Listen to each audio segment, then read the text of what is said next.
Hai, kami dari kelas 11H. Nama aku Luna. Aku Ruby. Aku Tia. Aku Naya. Aku Esi. Perkenalkan, nama saya Sekara Yulandari dari kelas 11H. Halo, perkenalkan nama saya Mutaza Fitri dan saya berasal dari kelas 11H. Selamat siang, nama saya Revalina Aulia. Seberapa penting dibuat keyakinan kelas? Keyakinan kelas penting karena untuk mengatur kelas supaya lebih kondusif dan jam pelajaran akan terlaksana secara efektif dan efisien. Seberapa penting dibuat keyakinan kelas? Menurut saya itu bersifat sangat penting karena kalau misalkan kita tidak ada kesepakatan kelas, maka kelas tidak akan kondusif. Soal dibikinnya keyakinan kelas itu bikin kita sebagai murid yang ada di kelas buat belajar merasa lebih nyaman aja, Bu. Menurut kita sih penting ya, untuk ketertiban kelas biar kelas tetap harmoni juga. Jadi penting. Seberapa penting dibuat keyakinan kelas? Keyakinan kelas penting karena untuk mengatur kelas supaya lebih kondusif dan jam pelajaran akan terlaksana secara efektif dan efisien. Seberapa penting dibuat keyakinan kelas? Menurut saya itu bersifat sangat penting karena kalau misalkan kita tidak ada kesepakatan kelas, maka kelas tidak akan kondusif. Soal dibikinnya keyakinan kelas itu bikin kita sebagai murid yang ada di kelas buat belajar merasa lebih nyaman aja, Bu. Menurut kita sih penting ya, untuk ketertiban kelas biar kelas tetap harmoni juga. Jadi penting.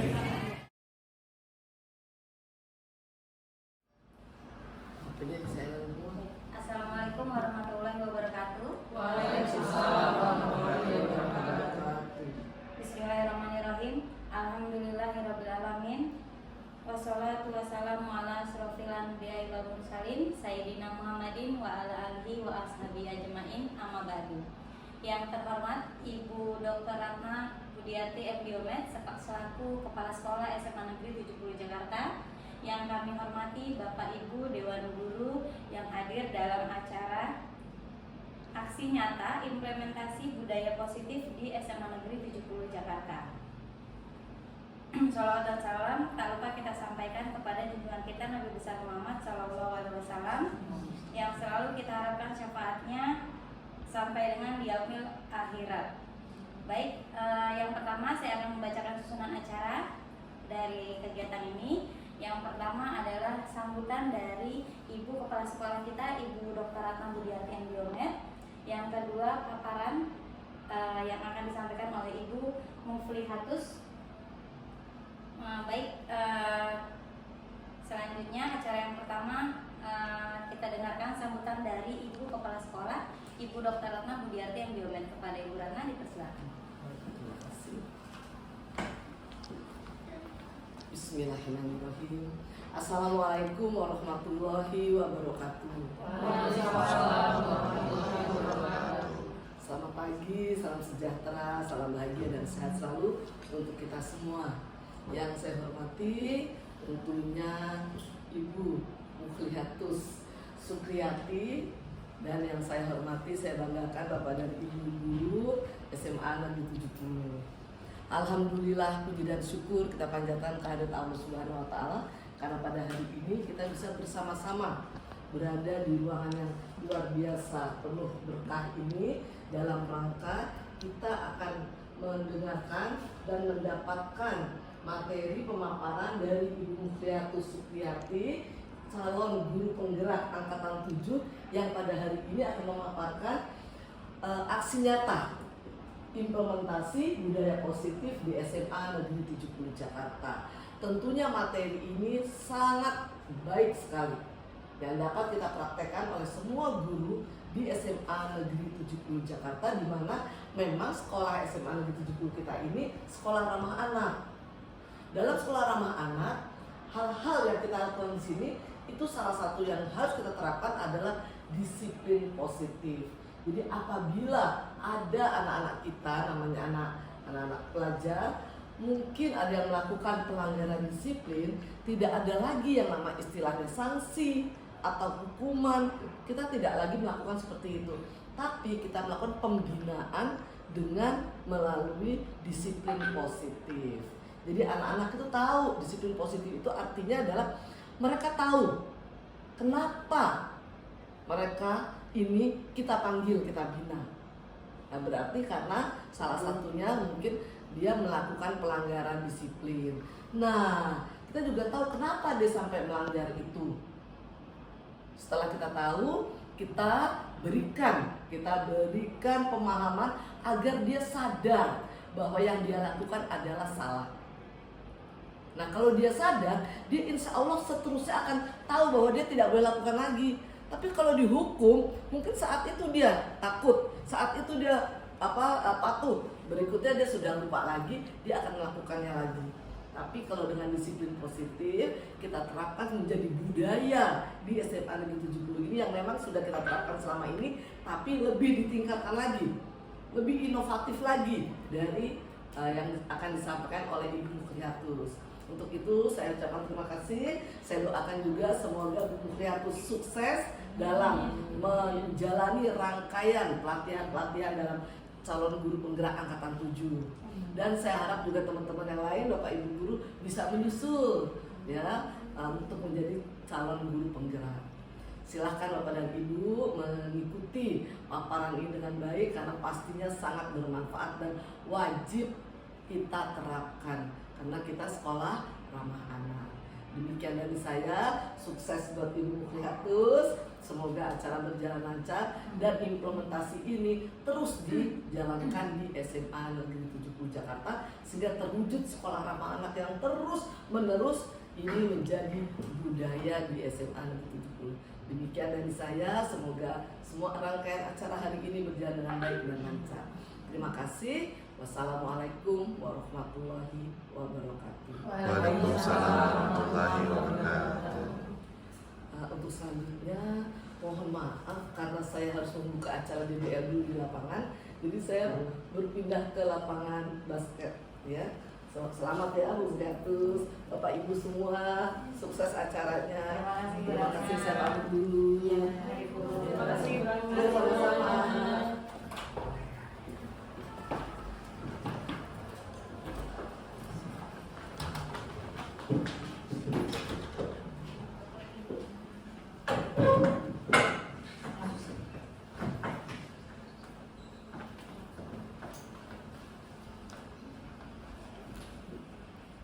Baik, masuk ke acara inti pada kegiatan kita pada pagi hari ini, yaitu materi yang akan disampaikan oleh Ibu Muflihatus Supriyati dengan tema implementasi budaya positif di SMA Negeri 70 Jakarta. Kepada Ibu Mufliha, dipersilakan. Assalamualaikum warahmatullahi wabarakatuh. Waalaikumsalam warahmatullahi wabarakatuh. Tanpa mengurangi rasa hormat, izinkan saya berdiri untuk memaparkan implementasi budaya positif di SMA Negeri 70. Saya Ibu Muflihatus Supriyati, calon guru penggerak angkatan 7.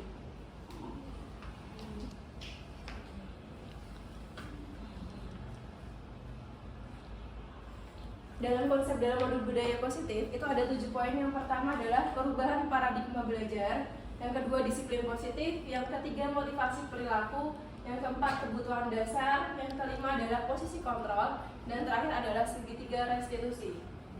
Namun sebelum itu kita akan bermain dengan cobalah buka. Nah, kali ini Anda dan teman Anda akan melakukan kegiatan cobalah buka. Yang duduk di depan, karena kita benar, yang duduk di depan dan sebagai A dan yang di belakangnya adalah B.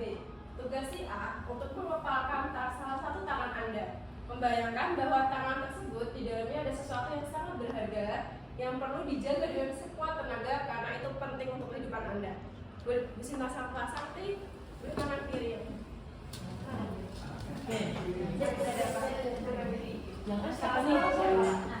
Nama apa adalah yang duduk di sebelah kanan yang A. Yang kiri, tugasnya si B adalah mencoba dengan segala cara untuk membuka kepala tangan si A. Di sini sudah boleh menuju, menghardik, intimidasi, bahkan boleh menawari dengan berbagai hadiah dan penghargaan.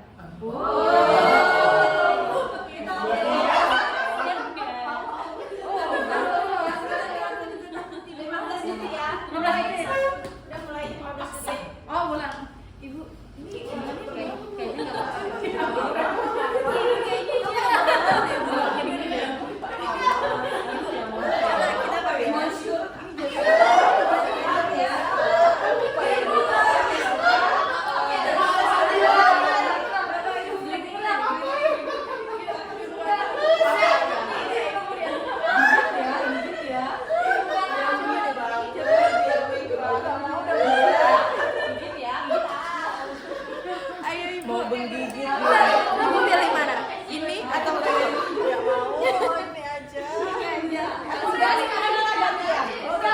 Gantian. Yang duduk di sebelah kiri adalah sebagai si A untuk mengepalkan tangan. Gantian.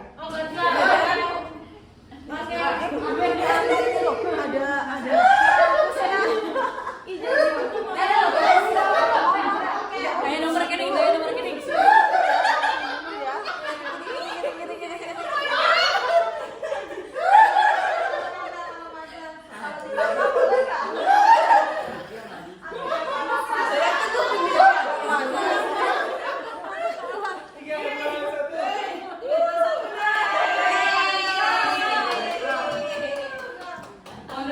Terima kasih. Kalau tadi sudah ada permainan coba buka.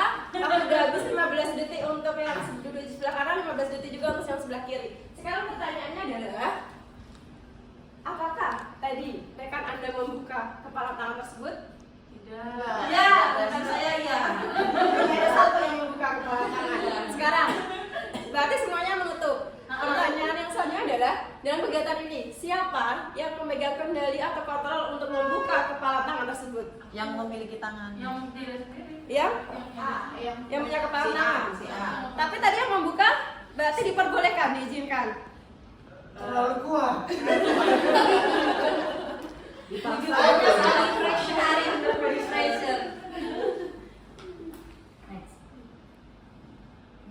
Nah, kita hari ini ada perubahan paradigma belajar.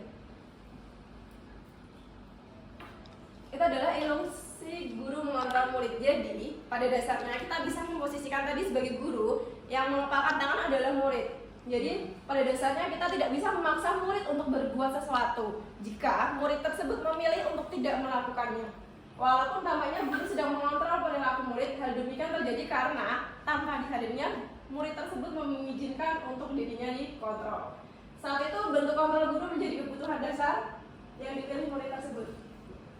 Karena teori kontrol menyatakan bahwa semua perilaku memiliki tujuan. Prinsip yang kedua adalah bahwa kritik dan membuat orang merasa bersalah dapat menguatkan karakter. Menggunakan kritik dan rasa bersalah untuk mengontrol murid menuju pada identitas gagal. Mereka belajar untuk merasa buruk tentang diri mereka mengembangkan dialog diri yang negatif. Kadangkala sulit bagi guru untuk mengidentifikasi bahwa mereka sedang melakukan perilaku ini. Karena seringkali guru cukup menggunakan suara halus tanpa ada bentakan kasar untuk menyampaikan pesan negatif tersebut. Nah, ilusi yang ketiga adalah ilusi bahwa orang dewasa memiliki hak untuk memaksa. Banyak orang dewasa yang percaya bahwa mereka memiliki tanggung jawab untuk membuat murid berbuat hal tertentu. Apapun yang dilakukan dapat diterima selama ada sebuah kemajuan berdasarkan sebuah pengukuran kinerja. Pada saat itu orang dewasa akan menyadari bahwa perilaku memaksa tidak akan efektif untuk jangka waktu yang panjang. Nah, disinilah kita akan belajar tentang disiplin positif. Sebelum itu boleh dimakan HP-nya, kita bermain, boleh di-scan barcode ya, ataupun hashtag dengan kodenya 30N2P.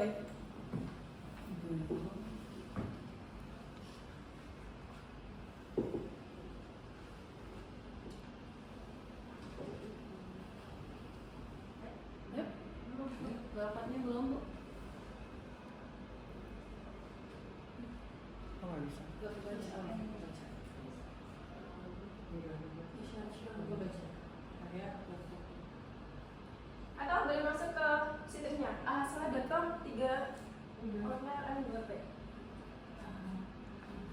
kemudian slides belum ya? Bukan. Iya, tapi tadi pas masuk nggak ada. Museum close.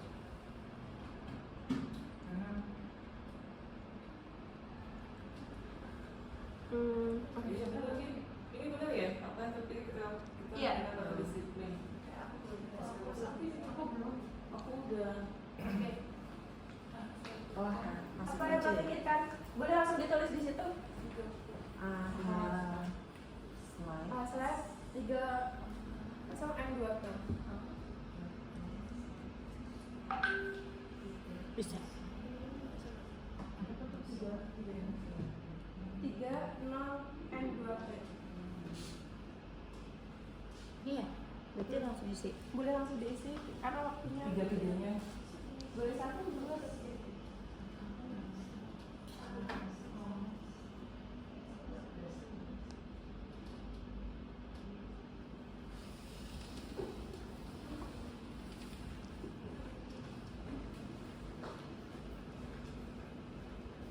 Mungkin di aku.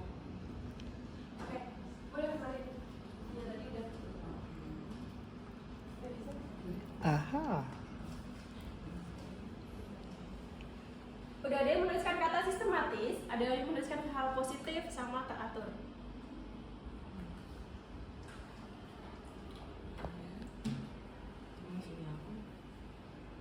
Ada yang menuliskan kata apa tuh?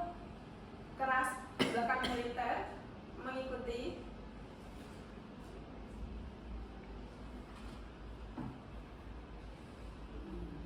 Tepat waktu, tunduk, dan taat.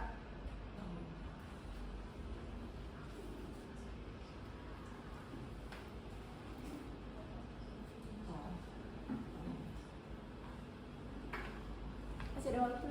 Jadi ada beberapa hal yang berkaitan dengan disiplin.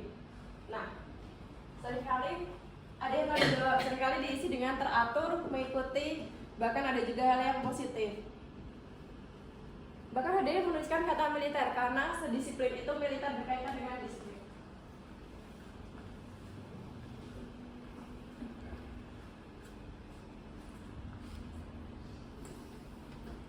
Yang semua itu menyangkut ketidaknyamanan. Nah, disiplin biasanya juga sering dikaitkan dengan hukuman. Kenapa saya menaruh hukuman di sini terakhir? Karena hukuman menjadi salah satu hal terakhir yang kalau bisa itu nggak perlu untuk digunakan. Ya, jadi Wantara mengatakan bahwa di mana ada kemerdekaan di situlah harus ada disiplin yang kuat. Sungguh pun disiplin itu bersifat self disiplin, yaitu kita sendiri yang mewajibkan dengan sekeras-kerasnya, tapi itu sama saja. Yang kedua adalah untuk mencapai kemerdekaan atau dalam konteks pendidikan kita saat ini untuk menciptakan murid yang merdeka, syarat utamanya adalah harus ada disiplin yang kuat. Disiplin yang dimaksud adalah disiplin diri yang berkaitan dengan motivasi internal. Jadi memang disiplin itu ada dalam dirinya, bukan motivasi eksternal. Karena ketika motivasi eksternal itu berpengaruh dalam dirinya, disiplin itu faktor eksternalnya udah nggak ada, disiplinnya juga nggak ada. Nah, tujuan disiplin positif adalah menanamkan motivasi yang ketiga pada murid, yaitu untuk menjadi orang yang mereka inginkan dengan nilai-nilai yang mereka miliki. Ingat bahwa ketika mereka telah memiliki motivasi intrinsik yang berdampak jangka panjang, motivasi tersebut tidak akan terpengaruh meskipun ada hukuman ataupun hadiah. Mereka akan tetap berperilaku baik dan berlandaskan nilai kebajikan karena mereka ingin menjadi orang yang menjunjung tinggi nilai yang mereka hargai atau mencapai suatu tujuan. Mereka berpendapat bahwa kalau saja anak-anak bisa disiplin, mereka pasti bisa belajar. Para guru pun berpendapat bahwa mendisiplinkan anak adalah hal yang paling menantang. Pertanyaannya sekarang adalah bagaimana cara kita sebagai guru untuk menanamkan disiplin positif yang ini kepada murid-murid kita? Bagaimana caranya?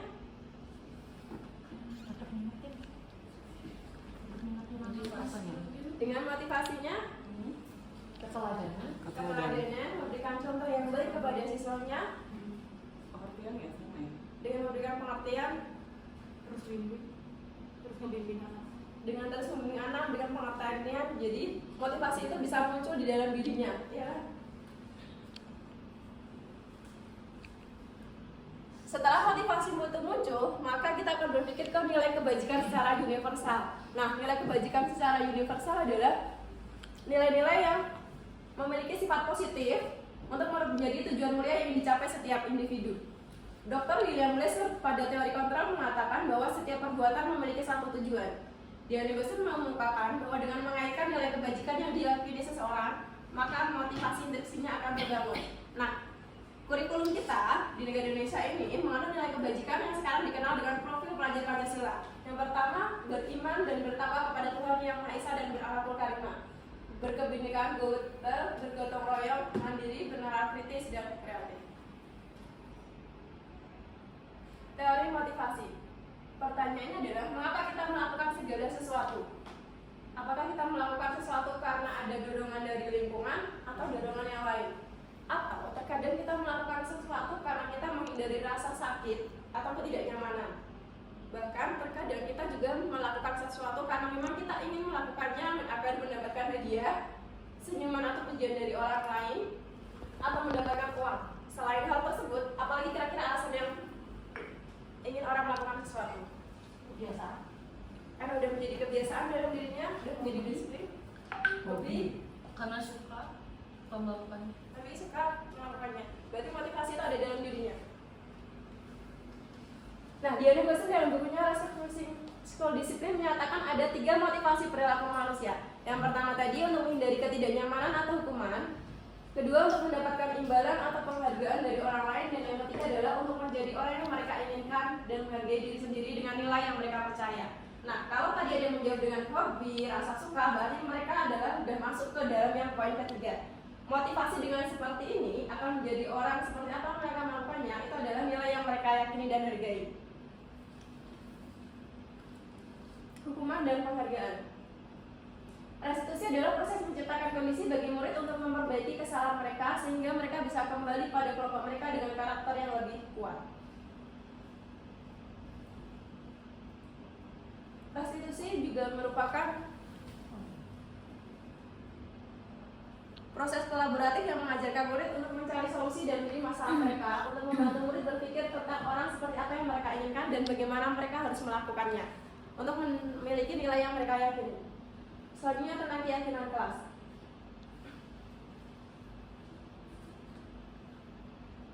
Kita sering mendengar kata peraturan kelas, tata tertib kelas. Nah, keyakinan kelas itu apa? Mengapa tidak peraturan kelas saja? Yang kedua, mengapa kita memiliki peraturan tentang penggunaan helm pada saat mengendarai kendaraan roda bermotor? Kenapa kita pakai helm? Untuk keselamatan. Biar dengan ditilang, berarti kalau tidak ditilang untuk menghindari hukuman pelanggaran. Pertanyaannya akan kembali pandemi, mengapa kita memiliki peraturan tentang penggunaan masker dan mencuci tangan setiap saat? Untuk menjaga kesehatan diri dan orang lain. Nah, kemungkinan yang dijawab adalah kemungkinan jawaban tentu untuk kesehatan dan atau keselamatan. Nilai keselamatan atau kesehatan ini yang kita sebut sebagai suatu keyakinan, yaitu nilai kebajikan universal yang disepakati secara tersirat dan tersurat, lepas dari latar belakang suku, negara, bahasa maupun agama. Nilai kebajikan menekankan bahwa keyakinan seseorang akan lebih memotivasi seseorang dari dalam. Seseorang akan lebih tergerak dan bersemangat untuk menjalankan keyakinannya daripada hanya sekedar mengikuti serangkaian peraturan tertulis tanpa makna. Murid pun demikian, mereka perlu mendengarkan dan memahami arti sesungguhnya tentang peraturan yang diberikan, tentang nilai kebajikan di balik peraturan tersebut, apa tujuan utamanya dan menjadi tidak tertarik atau takut, sehingga hanya sekedar mengikuti serangkaian peraturan yang mereka mengatur tanpa memahami tujuan mulianya. Karena kebajikan murid kita pasti tentunya mereka menghindarinya agar tidak mendapatkan hukuman. Nah, pembentukan keyakinan sekolah atau kelas. Keyakinan kelas bersifat lebih abstrak daripada peraturan yang lebih rinci dan kompleks. Keyakinan kelas berupa pernyataan universal. Yang ketiga, semua warga kelas ikut berkontribusi. Biasanya kalau tata tertib atau peraturan itu hanya dari salah satu pihak, hanya dari guru mata pelajaran tersebut. Nah, bedanya dengan keyakinan kelas adalah siswa pun ikut berkontribusi. Mereka membuat keyakinan kelas lewat kegiatan pendapat. Keyakinan kelas tidak terlalu banyak, namun bisa mudah diingat dan dipahami oleh semua warga kelas untuk dilaksanakan. Bersedia meninjau kembali keyakinan kelas dari waktu ke waktu dan pernyataan keyakinan kelas senantiasa dibuat dalam hal positif, bukan tentang tidak atau jangan. Contoh keyakinan kelas, ini untuk anak kelas 1, kelas 5, dan kelas 7, semuanya bernilai dengan positif. Hormat, kami meyakini bahwa sangat penting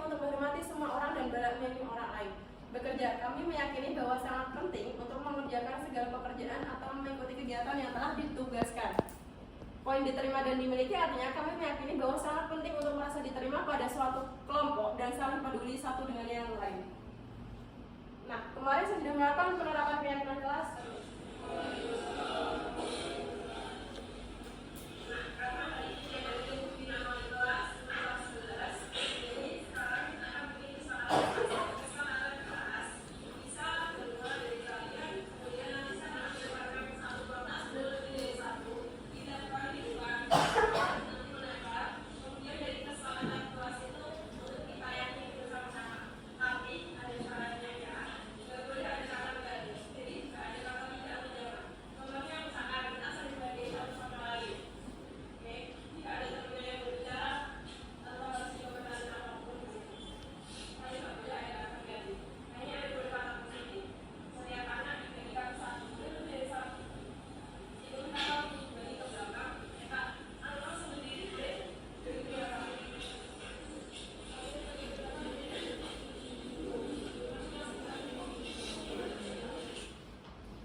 Tadi adalah tentang keyakinan kelas. Keyakinan kelas yang sudah saya terapkan di kelas kemarin, di kelas 11A adalah kita sama-sama membuat keyakinan kelas berdasarkan dari kontribusi setiap anak. Setiap anak membuat hal-hal yang mereka inginkan diterapkan di dalam kelas. Mereka menyampaikannya, kemudian kita kebanyakan sama. Pertama, mereka ingin ketenangan di dalam kelas. Jadi setiap anak saling menghargai satu sama lain. Jika waktunya belajar, maka semuanya tenang, tidak ada yang berisik. Yang kedua adalah keyakinan kelasnya, mereka menjaga kebersihan dan ketertiban kelas tanpa membuang sampah sembarangan di tempat. Selanjutnya, mereka saling menghargai dan jika ada tugas, mereka akan saling mengingatkan dan saling membantu satu sama lain temannya agar mereka benar-benar bersatu dalam kelasnya. Selanjutnya, kemudian semoga kesepakatan kelas yang kemarin sudah dibuat bisa diterapkan untuk selanjutnya di kelas tersebut. Jadi tanpa ada paksaan dan motivasi itu memang berada dalam diri mereka, kemudian mereka sepakati, ditandatangani oleh semua personel kelas. Selanjutnya tentang kebutuhan dasar manusia. Kebutuhan dasar manusia sebenarnya pada intinya ada 5, yaitu tentang bertahan hidup atau survival. Yang kedua, penguasaan, rasa kasih sayang dan diterima, kesenangan dan kebebasan. Nah, seluruh tindakan manusia tentunya memiliki tujuan tertentu. Semua yang dilakukannya adalah usaha terbaik dia untuk mereka apa yang diinginkan. Ketika kita mendapatkan apa yang kita inginkan, sebetulnya saat itu kita lagi sedang memenuhi satu atau bahkan lebih dari satu untuk memenuhi kebutuhan dasar kita. Artinya sama, ketika seorang murid melakukan sesuatu, mereka sedang memenuhi kebutuhan dasar tersebut. Baik kebutuhan dasarnya sebagai untuk tetap bertahan hidup, kebutuhan dasarnya untuk diterima, kebutuhan dasarnya untuk melakukan semuanya dengan kesenangan. Ataupun bisa jadi ketika mereka gagal, maka bukan berarti mereka tidak sedang memenuhi kebutuhan dasarnya. Kemudian ini ada contoh, misalkan ada Ibu Ambar, wali kelas 10K di SMA Pelita Hati sedang bingung menghadapi salah satu orang muridnya di kelas yang bernama Doni. Beberapa anak di kelas tersebut datang dan mengeluhkan Doni yang seringkali meminta bekal makan siang mereka dengan paksa. Jika Anda menghadapi situasi seperti itu, apa yang akan Anda lakukan? Menurut Anda, kira-kira apa alasan Doni melakukan hal tersebut? Jadi, di modul kami di Guru Penggerak itu adalah aplikatif. Benar-benar dari kasus nyata, kemudian bagaimana solusinya tidak hanya sekedar teori. Kebutuhan yang pertama adalah kebutuhan tentang bertahan hidup atau survival. Kebutuhan ini bersifat fisiologis untuk bertahan hidup, misalnya kesehatan, rumah, dan makanan. Kebutuhan biologis sebagai bagian dari bagian reproduksi termasuk kebutuhan untuk tetap bertahan hidup. Komponen psikologis pada kebutuhan ini meliputi kebutuhan akan perasaan aman. Nah, berdasarkan kasus tadi, kalau misalkan kita tanya kepada Doninya, kenapa kamu mengambil bekal makan temanmu, dan dia menjawab karena saya lapar, berarti itu adalah salah satu, dia ingin memenuhi kebutuhan dasarnya untuk bertahan hidup, yaitu makanan. Maka kebutuhan dasar yang dipenuhi itu tadi adalah survival tersebut. Selanjutnya, yang kedua adalah kasih sayang dan rasa diterima. Adalah kebutuhan psikologis. Kebutuhan untuk disayangi dan diterima meliputi kebutuhan akan hubungan dan koneksi sosial. Kebutuhan untuk memberi dan menerima kasih sayang agar bisa diterima dari suatu kelompok. Kebutuhan ini meliputi keinginan untuk tetap terhubung dengan orang lain seperti teman, keluarga, pasangan hidup, teman kerja. Nah, anak-anak yang memiliki kebutuhan dasar kasih sayang dan rasa diterima yang tinggi, biasanya mereka ingin disukai dan diterima oleh lingkungan kelasnya. Mereka juga akrab dengan orang tuanya. Biasanya mereka belajar karena suka pada gurunya. Bagi mereka, teman sebaya sangatlah penting. Mereka juga biasanya suka bekerja dalam kelompok.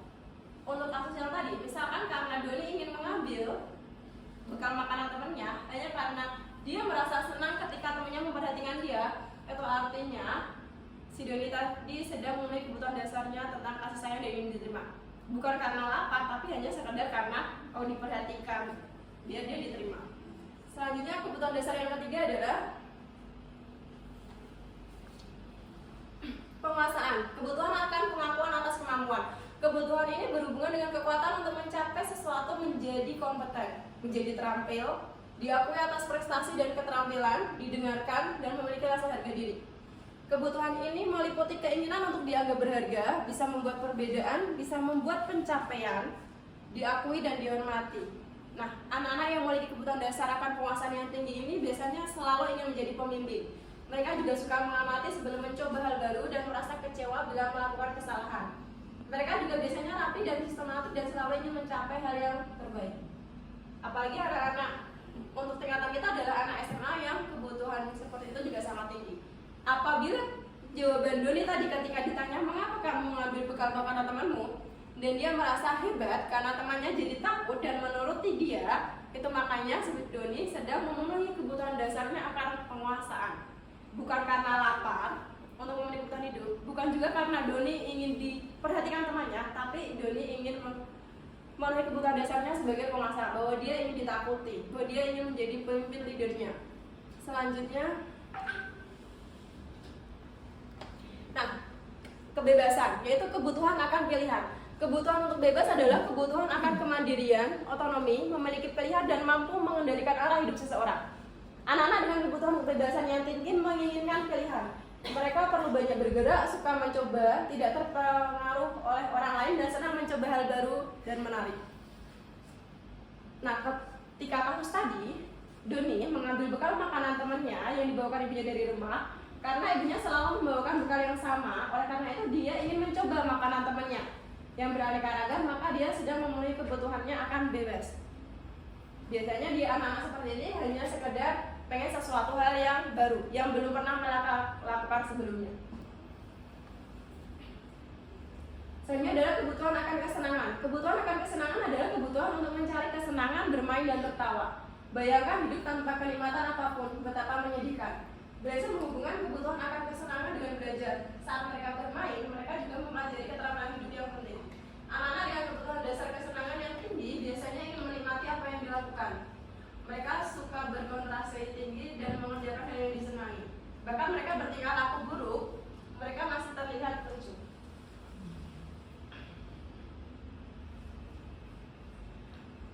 Masih tentang kasus yang tadi yaitu Doni. Misalkan Misalkan ketika kita menanyakan kepada Dodo nih, kenapa kamu mengambil makanan temanmu, dan dia menjawab hanya karena dia melihat ekspresi temannya yang lucu, itu artinya dia sedang memenuhi kebutuhan dasarnya untuk kesenangan, bukan tentang dia lapar, bukan karena tadi untuk berkepuasan, ataupun hanya tentang kesenangan.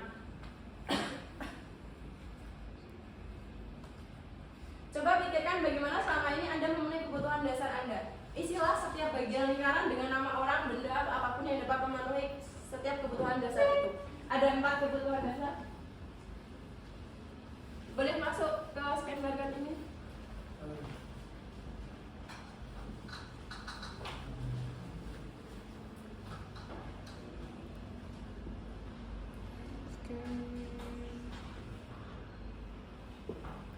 Aha.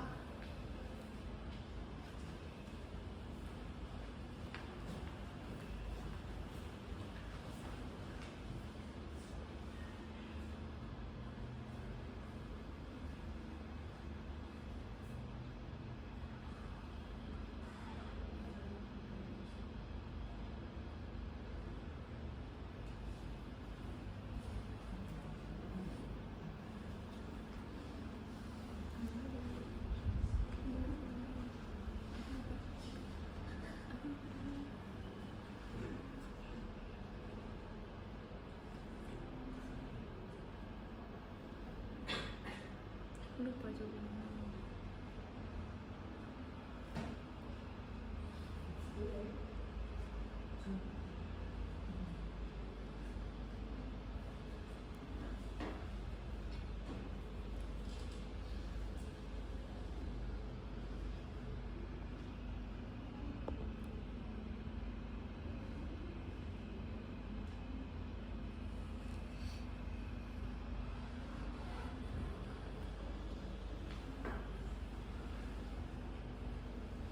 Hasil yang sudah memuaskan tadi adalah lingkaran kebutuhan dasar. Di sini ada grafik. Yang pertama adalah tentang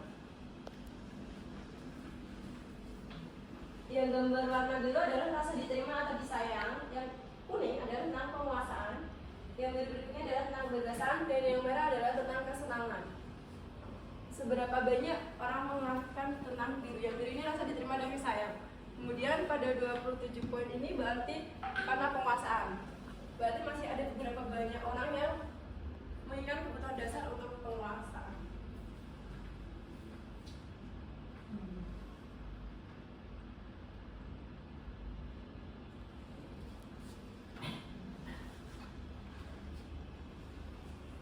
Misalkan ada 4 gelas, di sini ada kasih sayang, penguasaan, kebebasan, dan kesenangan. Mana gelas yang paling penuh dalam diri Anda? Boleh? Kasih sayang. Kasih sayang yang paling penuh. Kasih sayang, Lena, Bu Vita, Bu Fitri. Kesenangan ya? Paling penuh. Nggak boleh 2 ya? 1. Kesenangan. Kesenangan. Ada yang menjawab 1 gelas yang paling penuh di antara 4 lainnya adalah kasih sayang, dan satunya adalah kesenangan. Itu semua adalah pilihan hidup setiap orang masing-masing. Selanjutnya, pertanyaan berikutnya, mana yang dianggap paling terpenuhi, setengah atau seperempat? Pak Sakti? Yang paling penuh adalah gelas. Seperempat. Yang paling penuh bagiannya. Oh, saya kebebasan. Kebebasan yang paling penuh. Setengah terpenuhi? Oh, setengah terpenuhi penguasaan. Seperempat? Seperempat. Yang berisi seperempat gelasnya? Yang berisi seperempat tidak ada. Oh, nggak ada. Yang kosong? Tidak ada. Berarti kasih sayang sama kesenangan berapa?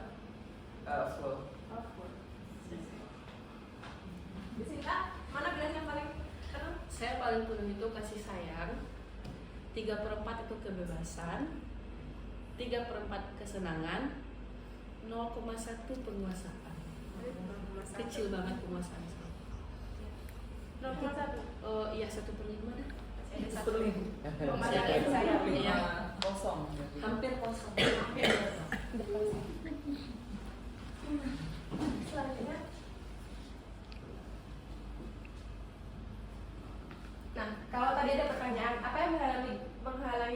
paling sedikit untuk terisi lebih banyak. Berarti apa menurut fisik? Terus yang paling sedikit untuk terisi apa yang menghalangi kelas? Apa yang menghalangi mungkin hak-hak orang lain? Hak orang lain? Benar? Menghalangi ya. Iya, jawaban menurut fisik tadi adalah menghalangi hak orang lain. Jadi ketika kita bersinggungan dengan hak orang lain, maka salah satu kebutuhan dasar kita otomatis juga harus bersinggungan dengan itu. Tadi ada hak kan kewajiban. Kewajiban diri. Dan kewajiban. Bu Fitri, Kalau paling sedikit buat saya kebebasan yang buat menghalangi kenapa kebebasannya sedikit? menghalanginya karena ada rasa terikatnya dengan baik dari lingkungan, keluarga, norma dan lain-lain. Mungkin itu. Karena terikat dengan norma lingkungan dan Bu Vita. Saya penguasaan karena saya itu less power. Kalau disuruh pushing, nyuruh orang itu susah. Yang menghalangi. Yang paling penguasaan. Yang mana ini berarti ada beberapa orang yang dari dalam dirinya dia nggak bisa untuk menyuruh orang. Kalau saya penguasaan, yang menghalanginya itu karena rasa nggak enak kan. Paham bisa mendengar kita ya? Next.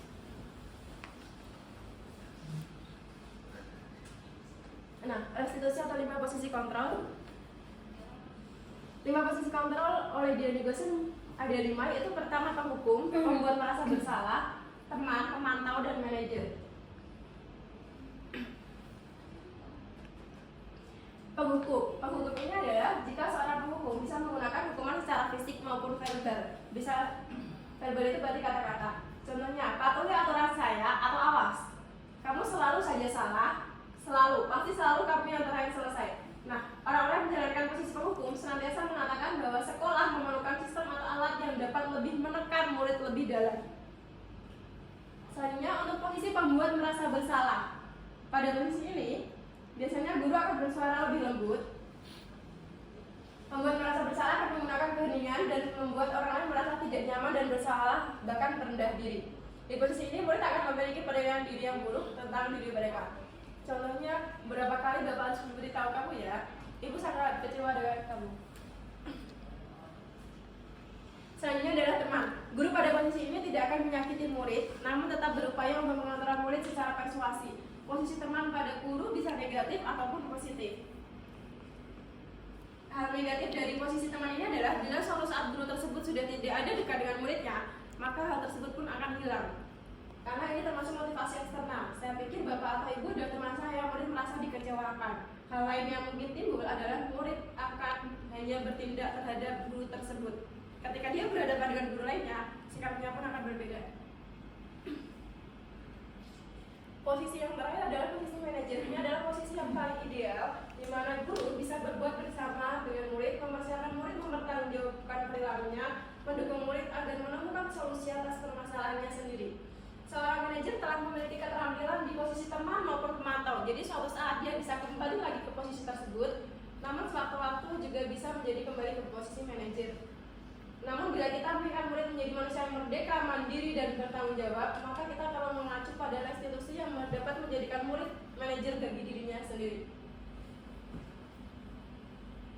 Nah, jadi ketika seorang guru menanyakan kepada siswanya di kelas apa yang kita yakini, maka mereka harus kembali ke keyakinan kelas tanpa harus menggunakan kata-kata verbal lainnya. Tahu apakah kamu meyakininya? Jika kamu meyakininya, apakah kamu bersedia memperbaikinya?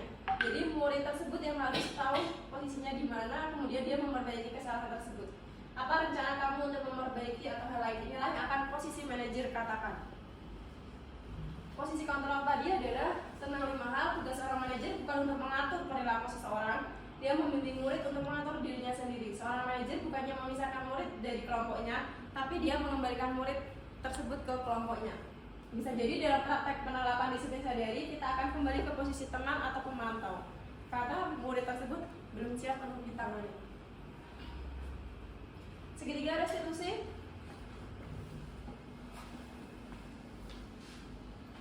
Ada 3 tahapan. Yang pertama adalah validasi tindakan yang salah, menstabilkan identitas, kemudian menanyakan keyakinan. menstabilkan identitas, bagian dasar dari segitiga bertujuan untuk mengubah identitas anak dari orang yang gagal karena melakukan kesalahan menjadi orang yang sukses. Anak yang melanggar peraturan karena sedang mencari perhatian adalah anak yang sedang mengalami kegagalan. Dia mencoba untuk memenuhi kebutuhan dasarnya, namun ada benturan.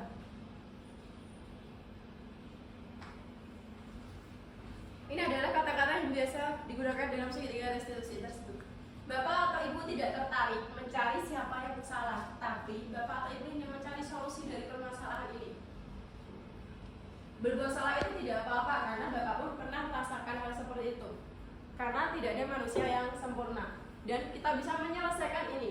Apakah kamu ingin menjadi teman yang baik buat diri kamu sendiri? Jadi hal-hal positif yang dibangkitkan dalam diri murid tersebut. Nah, ketika kita mengalami kalimat tersebut di atas, hampir tidak mungkin anak untuk tetap membangkang. Mereka akan mengikuti nalurinya. Kemudian para guru yang bertugas mengawasi anak saat mereka bermain di halaman sekolah, jika mereka mengatakan hal tersebut, hanya butuh 30 detik kemudian untuk mengubah situasi yang sulit menjadi kooperatif. Saat itulah kita harus menstabilkan identitas anak sebelum terjadi hal lain yang bisa memperburuk keadaan. Tentu akan sulit melakukan restitusi bila anak yang berbuat salah terus berfokus pada kesalahannya. Ada 3 alasan untuk itu. Yang pertama adalah rasa bersalah untuk menguras energi.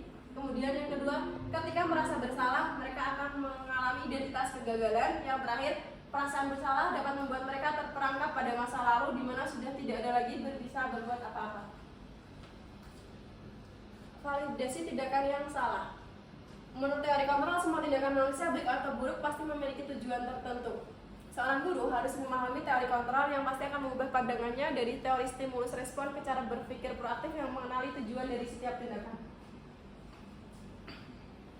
Nah, kalimat berikut mungkin terdengar asing buat beberapa guru, namun bila dikatakan dengan nada tanpa menghakimi, itu dapat memvalidasi kebutuhan mereka. Misalnya, padahal kamu bisa melakukan yang lebih buruk dari ini. Kira-kira apa yang murid tersebut bakal katakan? Hanya mas saya kesini. Kamu pasti punya alasan mengapa melakukan hal tersebut. Dan ini adalah kalimat yang bagus. Kamu patut bangga pada dirimu sendiri karena kamu telah melindungi sesuatu hal yang berharga yang penting untuk kamu.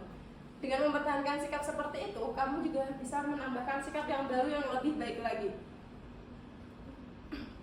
Terus, mengapa kita? Ini adalah rasa kasih sayang. Para guru yang telah menerapkan strategi ini mengatakan bahwa anak yang tadinya tidak terjangkau menjadi lebih terbuka pada mereka. Strategi ini menguntungkan bagi murid dan guru karena guru akan berada dalam posisi siswa dan karena itu akan memiliki perspektif yang berbeda. Terakhir adalah menanyakan keyakinan. Teori kontrol menyatakan bahwa kita pada dasarnya termotivasi secara internal. Ketika identitas sukses telah tercapai, maka anak akan siap dihubungkan dengan nilai yang bisa dimiliki dalam dirinya. Ini adalah 4 hal yang penting untuk ditanyakan kepada anak. Yang pertama, apakah mereka percaya sebagai kelas atau keluarga? Kemudian nilai umum apa yang telah disepakati? Bayangan tentang kelas yang ideal. Kemudian yang terakhir adalah ingin jadi orang yang seperti apa kalian? Terima kasih untuk hari ini atas waktunya. Terima kasih banyak saya ucapkan. Semoga berkenan dan kalau ada pun salah saya minta maaf. Assalamualaikum warahmatullahi wabarakatuh. Waalaikumsalam warahmatullahi wabarakatuh.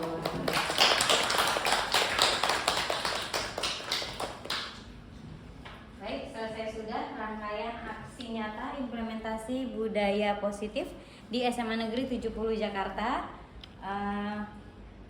Sebelum itu kita tutup kegiatan hari ini dengan sama-sama membaca hamdalah. Alhamdulillahirrahmanirrahim. Saya sebagai pembawa acara mohon maaf apabila ada kata-kata yang kurang berkenan. Saya akhiri. Billahi taufiq wal hidayah. Wassalamualaikum warahmatullahi wabarakatuh. Waalaikumsalam warahmatullahi wabarakatuh.